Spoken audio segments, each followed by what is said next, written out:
the Red Devils Den, and we've got a happy episode today. Manchester United 9, Southampton 0.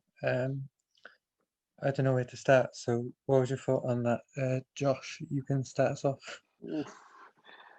Madness, really, to be honest. I think before the game, everyone was saying about how we just want an easy, comfortable night and not worrying in the 80th minute, and that certainly is what happened.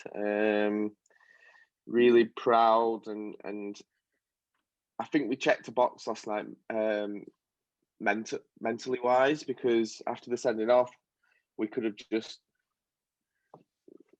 not kept pushing and just think that the goals would come naturally. But you know, we had a really good energy about our performance, so I was really happy. Yeah, I mean, I think there was some brilliant performances all around. Daniel, what would you say were the best performers? For me, I had McTominay as man of the match. I thought he was absolutely everywhere, and everything he did was brilliant. And I think recently, it's a bit of a big claim, but I think he's becoming a brilliant all-round midfielder, because you know the energy was there, the passion was there, which is a bit, you know. But now, sort of this season, he's adding those driving runs through the thirds into his game. His passing's a lot better. He's almost completely press resistant, and now he's adding goals to his game. And last night he was fantastic, and he didn't put a foot wrong for me. Obviously, there's some other notable performers, but he got my man of the match. For me, I thought Scott McTominay was fantastic last night, but my man of the match was Aaron Wan-Bissaka. Just seeing the development of his game the last couple of weeks, where he's getting forward more and more. You could see it in the Arsenal match, but it really paid off for him this time with the goal, and then also he had the cross for the Martial goal as well. So, I mean, I thought he put in an all-around performance. There's also a couple of tackles where he basically saved a goal just by himself. So I think for me, for his contributions at both ends of the pitch being as significant as they are, I picked Aaron Wan-Bissaka, but definitely Scott McTominay was one of the best players on the pitch. And you're right, he's becoming a complete midfielder right before our very eyes.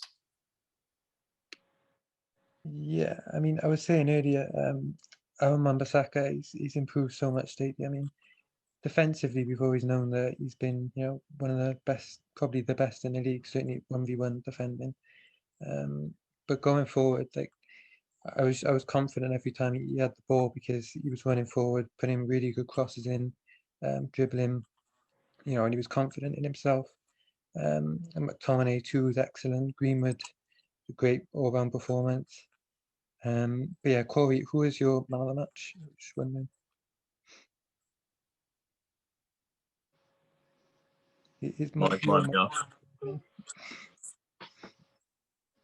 Don't worry, we'll go to Ryan. Who was your man of the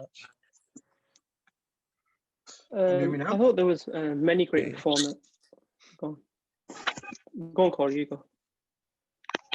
Yeah, I just ditched the mic because it's not doing me any favours. Well, then go ahead and let us know who your man of the match is. Definitely Wan-Bissaka. Yeah, no, I agree. He was couple of scored goal, very good. Dan Ings should have stuck with him, but he fell asleep. Wan-Bissaka took advantage of that. Very good tackling, got an assist. He could have had more. Overall, good performance. McTominay had a very good game, same as Fred, but definitely Wan-Bissaka for me. Okay, Ryan, what was you saying? I thought there were many great performers, but I'd go with Wan-Bissaka just because he's been consistent the last 3 games. Attacking output has improved, like his passing, his crossing's improved, and arriving in the box like at the last minute, because he never used to do that before. I don't know whether it's come from the management or he just believes in his ability. But even against Arsenal, like he was arriving the back quite a few times. So yeah, just puts Wan-Bissaka for me. Really. I think there's an argument even for Luke Shaw. I mean, I know he only played one half, but what a half of football it was. Yeah, I was about to say that in the summer when we signed Alex Telles, we thought or we hoped we were getting Roberto Carlos. As it turns out, it wasn't the Brazilian who turned into Roberto Carlos. It was Luke Shaw. I mean, I thought he was fantastic. He's been fantastic all season, but I thought he had a great half last night, and I'm so glad Oli took him off, give him that rest, because he is a little bit injury prone. He's getting over it, but he's still a little injury prone. So it's good to see him rested every now and again. As crazy as I thought Fred at left back in the second half was. Kept the clean sheet though, didn't they? Just about. You got very fortunate with the offside decision for their goal. I know it was offside, but 3 years ago when there was no VAR, that goal stands. So, and he was pretty pathetic for that goal, honestly.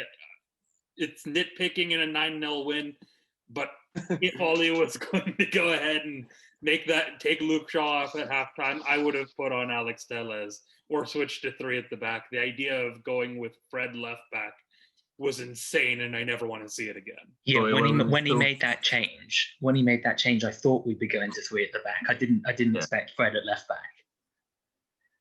Yeah, we were talking where we was. What's he done here? You know, is he going 3 at the back? I mean, you see Fred slotting into that left back position. You're like, oh my god. There was a few times within the second half when he was sort of sliding around the floor. I was like, is he wearing ice skates? You know what I mean?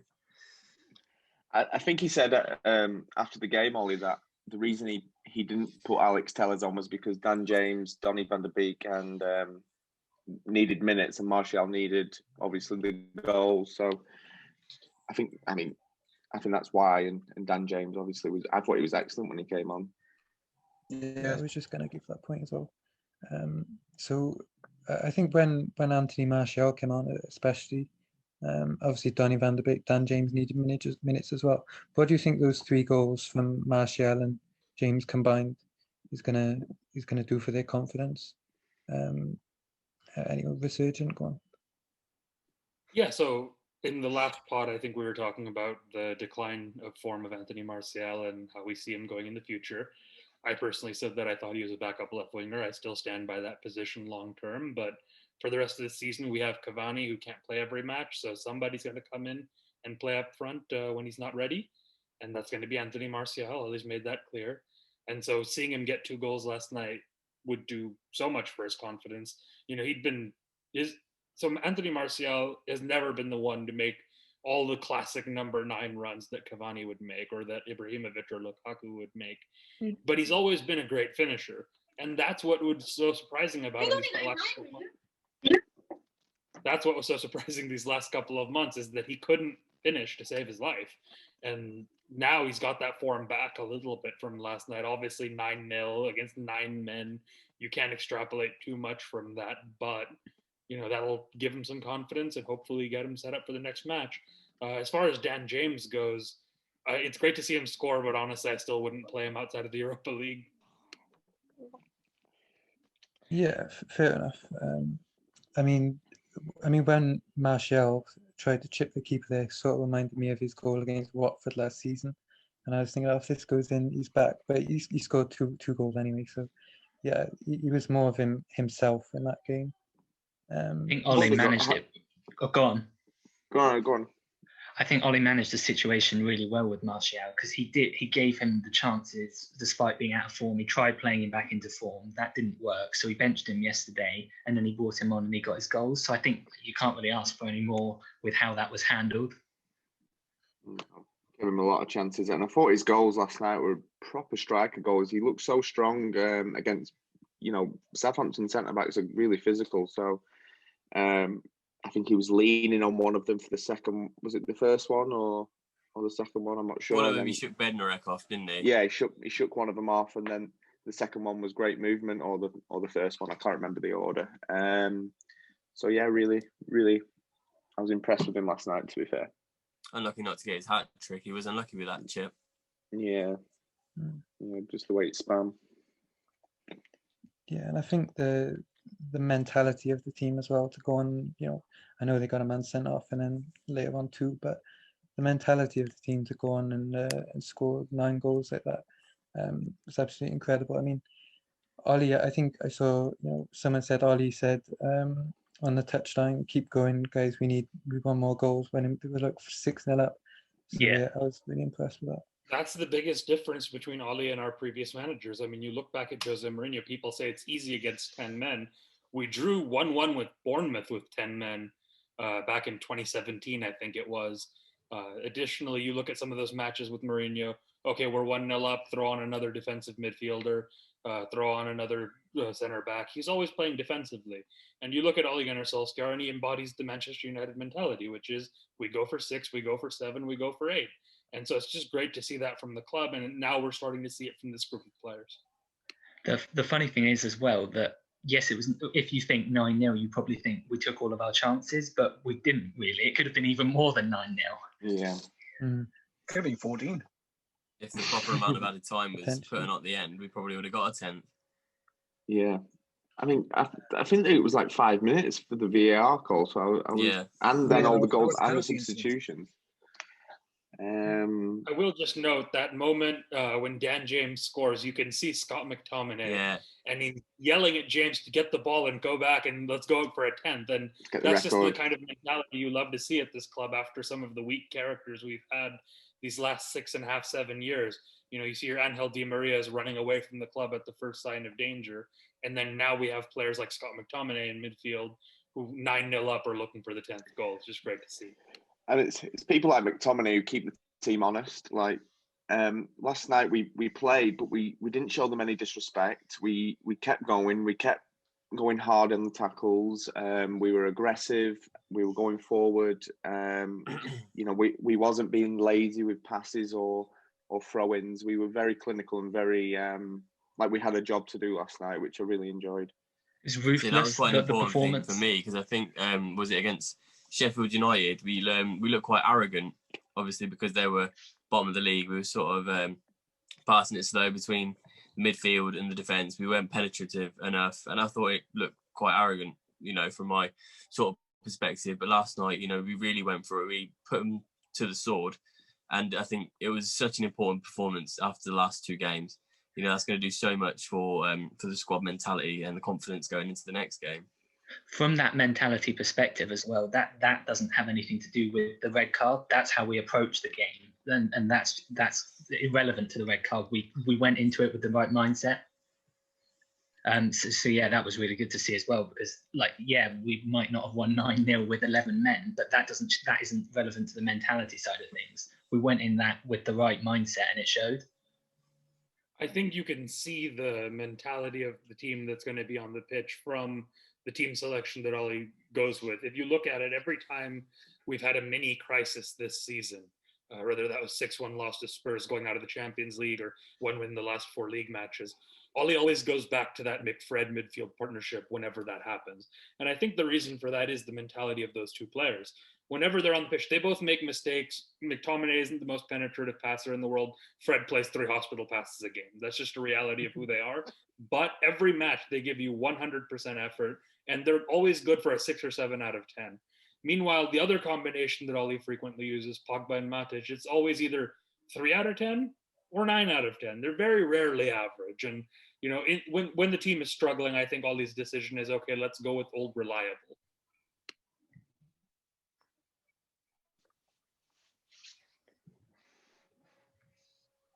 Yeah, so I mean, I completely agree. I mean, I think the mentality shift in the players he's brought in, you know, I mean, Alex Telles was a captain in his former club, Bruno Fernandes, captain in his former club, Harry Maguire is captain of this club.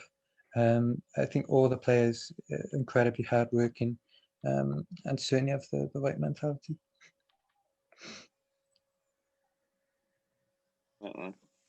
Yeah, so why not move it on to Everton on Saturday? It's going to be an interesting game. It's certainly not going to be 9-0, I don't think, unless they get a player sent off. Why not? You never know. You never know. But yeah, it's going to be difficult. So, Josh, what are your thoughts on that game? You know, do you think they're going to keep on, you know, smashing teams, or is it going to be difficult? It's a bit of a tricky one for me because my brother and sister are both Everton fans. Unfortunately, their dad is from Liverpool.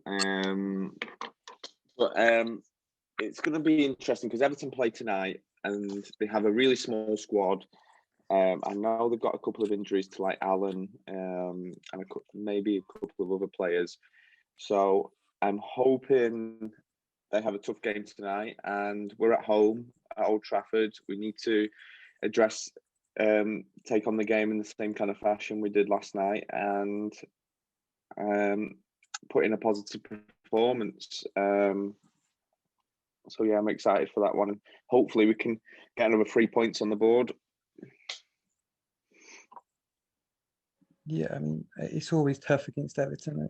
For me personally, it's more of a personal derby because my stepdad's an Everton fan, and we always watch together. And he hates Man United. He thinks we're cheats and everything. So yeah, but I'm glad we've won like the last 2 games against them. So hopefully we can make it a third. I found this season with Everton, under Ancelotti, and they're sort of getting a good squad together, but I feel like they are very inconsistent. One week they'll be very, very good. They'll pass the ball around very slick, and then another week they'll look totally sort of devoid of ideas. So I think it depends a lot on which Everton you get week by week, as they are sort of team in transition. And like you say, with they playing tonight, so obviously we have one more day of rest than they do. So hopefully that sort of plays into it on Sunday, and we get them on a bad day. Just on that, they're not even just playing tonight. They're playing against Leeds. And one of the big things is when you play against Leeds, you're going to be worked really hard trying to keep up with their midfield. And so it's going to be one of those things where, yes, they're playing today. Yes, they've got one day less rest. But additionally, the opponent they're facing is going to mean their players have a lot more taken out of them than ours did, obviously, 9 men. I think that one thing we might have to consider is we play Saturday, Tuesday. And so we might have to have a bit of rotation in somewhere. Because after the Everton game, we've got West Ham in the Cup on Tuesday. Yeah. So speaking of rotation, I think we should yeah, go on. I should keep the same team as we did against Southampton, just for that consistency. Just keep it the same, because obviously we can play Matic, Pogba, and Van de Beek against West Ham. I think that's more than enough for them. I think are we still yet to do that this season? See where We've not done that this season. What, that combination? Yeah, keeping the same team 2 games in a row. I don't think we have. I think Ollie's made the most changes in the league, hasn't he? Yeah. Yeah, I agree with Rayan, actually. We can rotate against West Ham. I think that squad and our depth is more than enough to see them off. I agree, but I think there's going to be 2 changes coming into the team, or at least one. Victor Lindelof never. Yeah, I think Ollie will make changes, but I don't want him to. I think McFred midfield, it gives us that platform to build on. I broadly agree with you, but if you look at Victor Lindelof's back, there's a reason he only plays 1 match a week. And so for me, I think Eric Bailly is going to come into the team on Saturday. I kind of wouldn't mind that because of Calvert-Lewin and his aerial ability. Like, I know Maguire dealt with him well before, but on his day, he could cause trouble for Lindelof. So Bailly might be a bit more aerially solid. Yeah, going back to the previous game against Goodison Park, Everton's first goal, it was Calvert-Lewin who obviously I think it was Lindelof, wasn't it? He got above for their first goal. That flick on. Yeah, Bernard, yeah. So I would play Bailly then, actually. Good point, that. I think as well with the point with playing McFred, obviously their midfield with Allen and Decore, obviously very, very physical players. I mean, there's an argument for Pogba and Matic playing a pivot because they're big players, they're quite physical. But I think he will stick with McFred purely for the energy and the physicality, sort of like in one. Personally, I don't think he's going to keep Pogba out of the team for 2 matches in a row. I do think Pogba will come back in on the wing, probably on the right instead of Mason Greenwood. I wouldn't personally play him there. I do think a better idea is to give Greenwood the minutes. He's playing his way into form now. But looking at it, I don't think Ollie leaves Pogba out again. I think McFred worked really well last time against them, didn't it? When people were saying his job was on the line and stuff, and then they went and pulled through. But I agree. I don't think he'll drop. Well, it's not dropping, but I don't think he'll rest Pogba again. I think he has to play. He's just gone player of the month. So, Corey, what would your defence be? I would definitely stick him by Maguire for them two centre backs, because Lindelof, I don't think he'd be fit, and I don't think he would keep up with Everton's pacey attacks. Wan-Bissaka, he might play Telles, he might not. Give Luke Shaw a little bit of a rest. Probably keep De Gea in goal, and use Dean for the FA Cup match against West Ham. Yeah, I think it makes sense. I think you'll keep Shaw, and I mean, you vested 45 minutes just yesterday, so I think that's the reason why he did that. Yeah, there's no way Luke Shaw is being rested unless he's injured, basically, for a league match at this point. He can play against West Ham, Telles. He can play in the cup game. Yeah.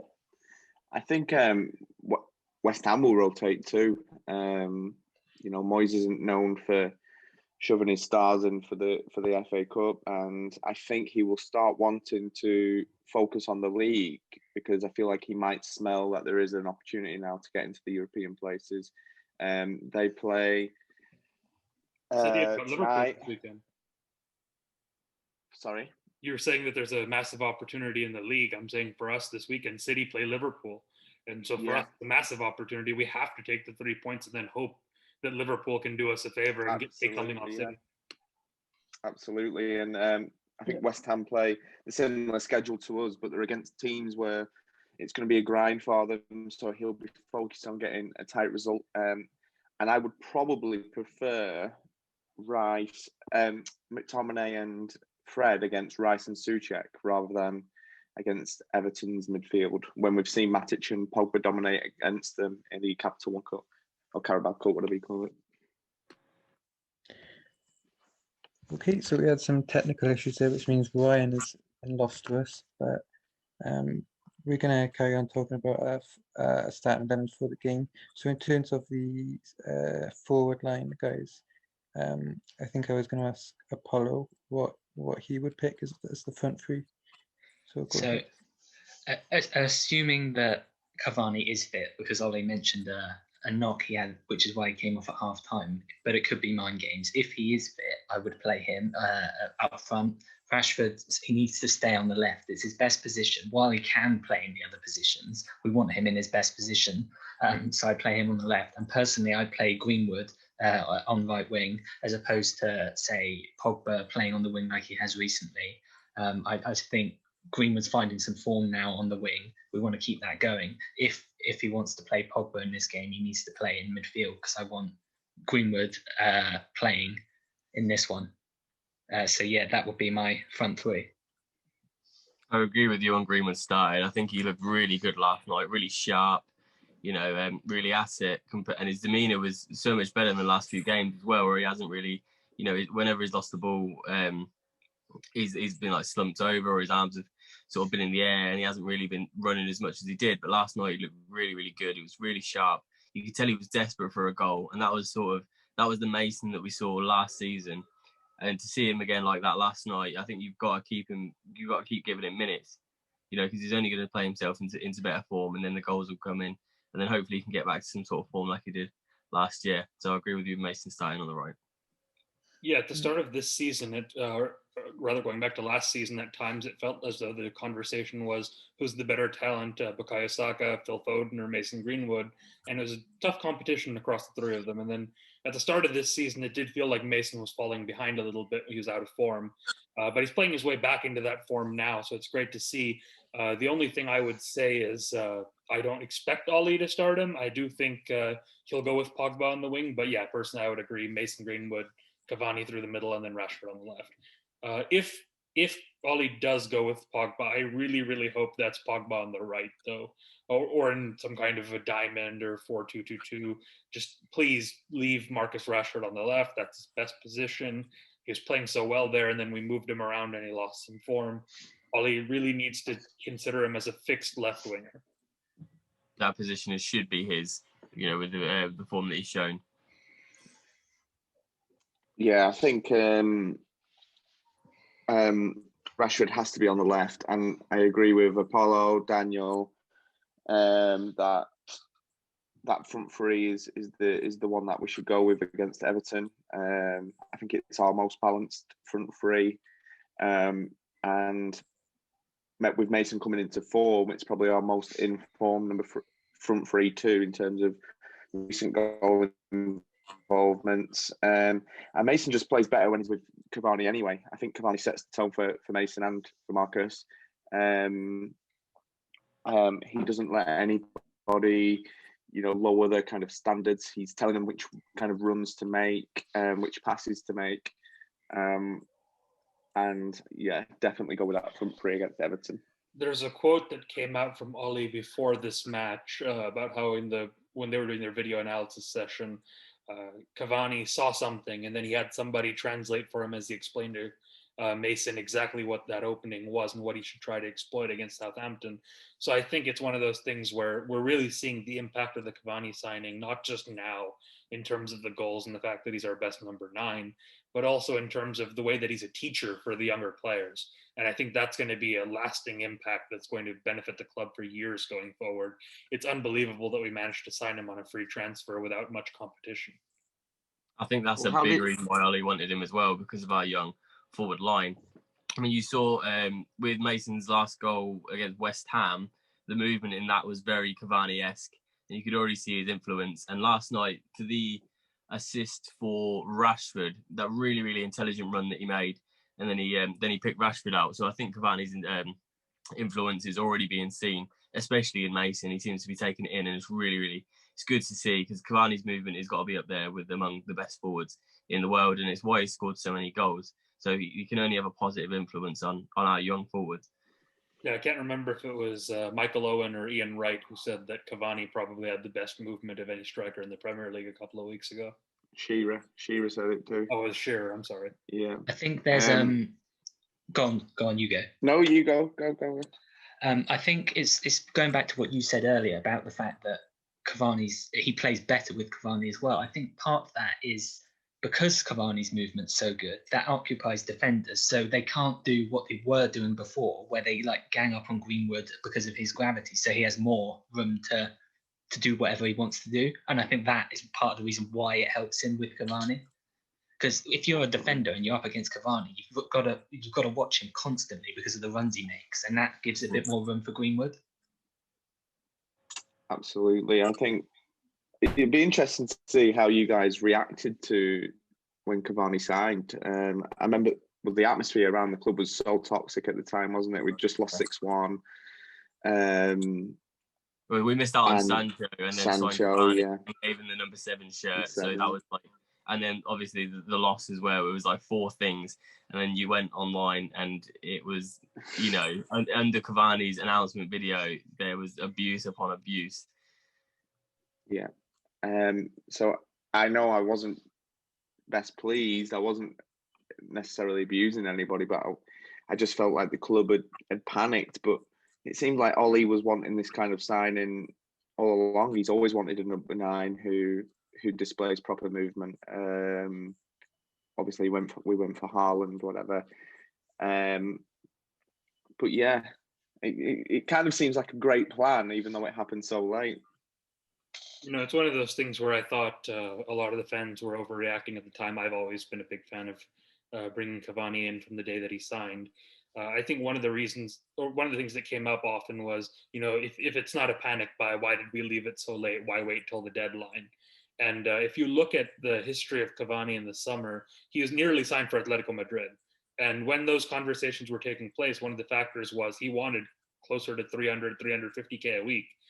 He ended up getting about 200 at United. So I think one of the reasons why the signing was delayed was because Ollie and the board said, okay, we're going to try and wait till the last minute and see if we can get him at a lower wage. And we've got him at around 200, which is almost a third off, right? So I think that worked out well. I think if Sancho had signed, it would have been questionable whether or not Cavani was brought in, just because of the number of forward options we would have had. But either way, I do think Cavani's always been on the list. It wasn't just a panic buy. You mentioned Sancho coming in. Yeah, last season, he was one of the best players in the Bundesliga. He hasn't hit his form this season like he did last season. So if we had signed him, do you reckon he would have played like he is now at United?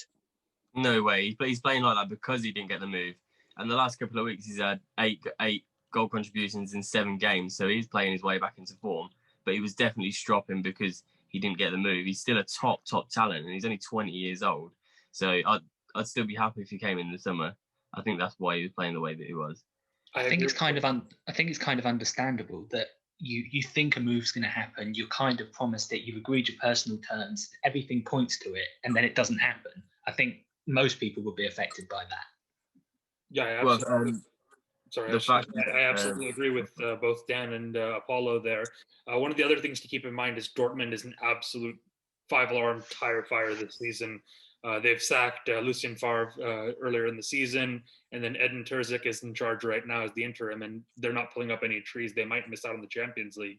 So that's a club that's in trouble in general. It's not just Sancho and the fact that he didn't get his move. It's also the fact that Dortmund as a whole are in trouble.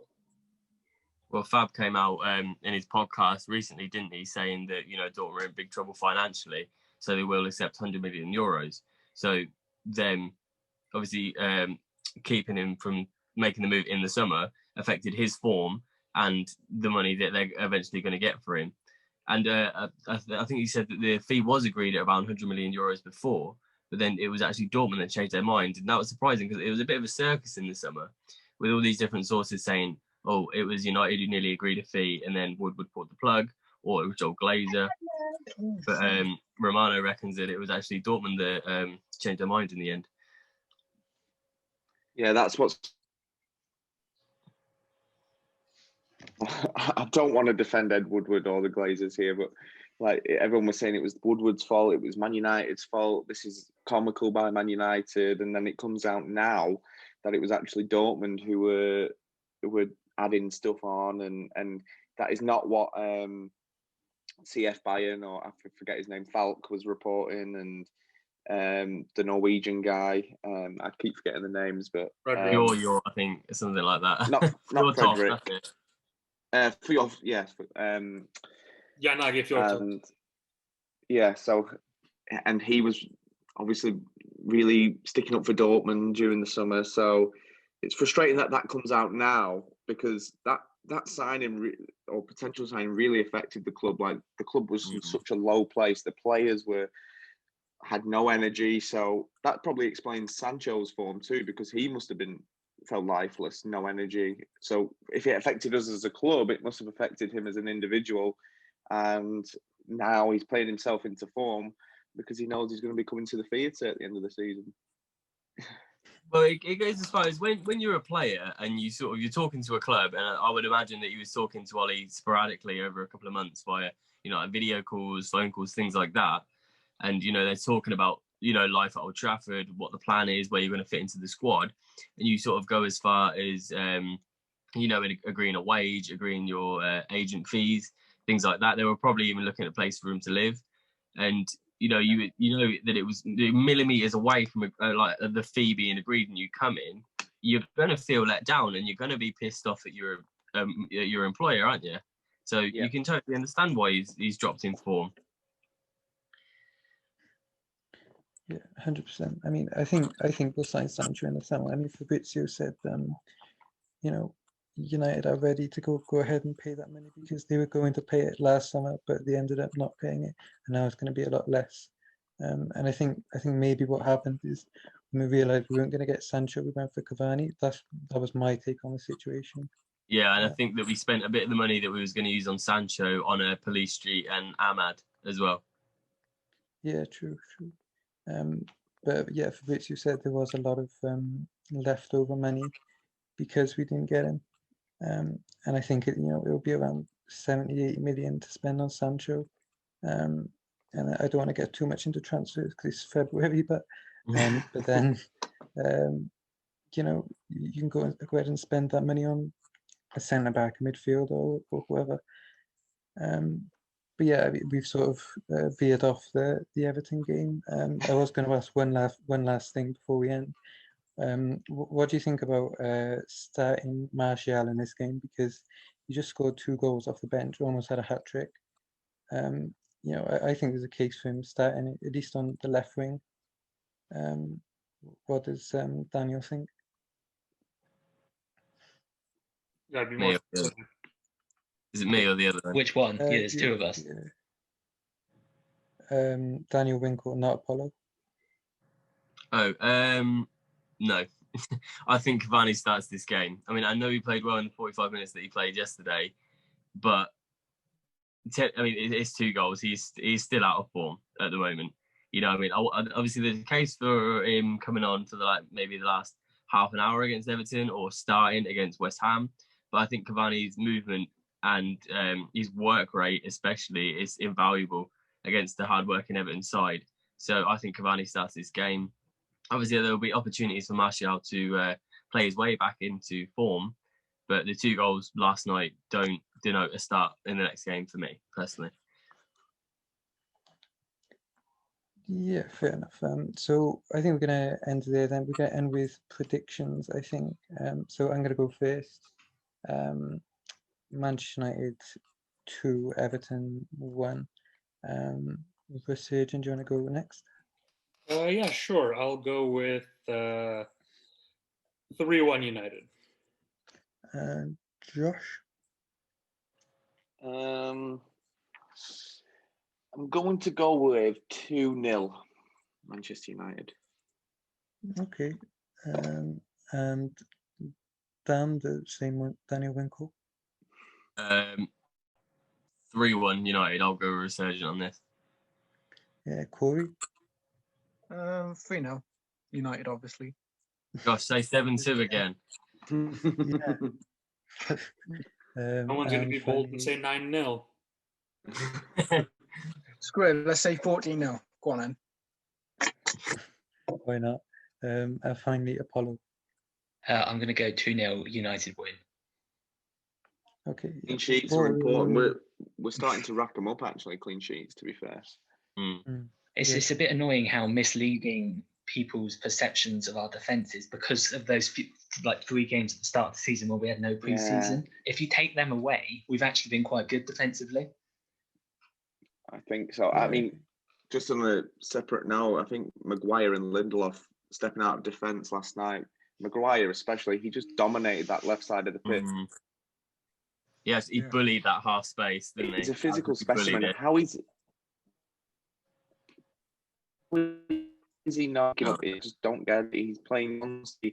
He's a tree. And it was interesting that he, because you can hear him shouting a lot. If he's not saying, pass it to Paul, he's usually saying, he was really guiding the team through last night, especially Rashford on the left, saying, run at him. And I really, really do appreciate Harry Maguire, and he gets so much stick, and he just doesn't deserve it. Just to put in some numbers on how much our defense has improved, as Apollo was saying from the start of the season. If you look at it starting from October the 6th, so the day after the loss to Spurs, we've played 19 matches in the league, so half a season. And United have conceded the 3rd least amount of goals. That's behind Man City and Liverpool. And they've got the 3rd best XGA behind Man City and Chelsea. So it's not just luck either that we've gotten in this position. Our defense has legitimately not given up significant chances. Yeah. Wan-Bissaka's improved a lot for the season. Yeah, in an attacking sense, he has definitely. He's always been a brilliant defender. On another note, another random note, anyway, I read a stat earlier that this season we've got 46 goals in the Premier League at this point right now. And 5 years ago, under Van Gaal, we scored 49 in a whole season. Yeah. Sad times. Bad times. Yeah, they were. It's just, I remember that goal. I remember that goal Fellaini scored against West Brom, and I thought, oh, this is our title charge, and it just never ever materialised. How wrong you were. How wrong I was. I really enjoyed Van Gaal, but his transfers and his football, and I think that's when the press really started taking us as a joke. They started with these leaks constantly, and Queen's Park raisins and all of that. It was Queen's Park raisins and Mike Smalling, mince pies, and he said the players were corny as well. He was a character, but he was shocking when at Arsenal when he fell down the touchline, when he called Chris Smalling Mike Smalling, the wine and the mince pies bit. And he smacked Ryan Giggs on the back of the head during the auction. He gave the drunken speech. We go for it. It was. He's a mad bastard. It was great, but the football. Army.